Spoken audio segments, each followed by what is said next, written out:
Wenn man vom Thema Blockchain spricht, hört man oft, dass das Thema gehypt werde und noch nicht in der Realität angekommen ist. Ich bin der Meinung, es ist schon in der Realität angekommen. Siehe am Beispiel Estland. Dort basiert das E-Government bereits auf einer Blockchain-Basis. Ich kann dort zum Beispiel Wahlen über die Blockchain organisieren oder auch eine Firmengründung darüber machen. Aus meiner Sicht sind allerdings viele der uns bekannten Anwendungsfälle in eine Blockchain regelrecht hineingepresst. Aus meiner Sicht macht eine Blockchain nur dann einen Sinn, wenn sie tatsächlich den Mehrwert einer dezentralen Speicherung bzw. einer Validierung der Teilnehmer innerhalb eines Netzwerkes ausspielen kann. Ja, absolut, ich gebe dir recht. Darüber hinaus hat die Blockchain natürlich den Mehrwert der Zeit- und Kostenersparnis. Dies erklärt auch die zahlreichen Testprojekte und Pilotprojekte, die am Laufen sind im Zusammenhang mit Blockchain.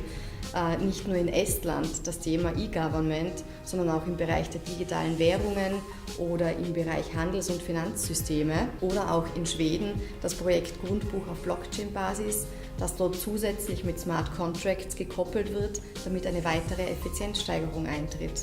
Jedenfalls könnte eine spannende Zukunft auf uns zukommen. Das definitiv.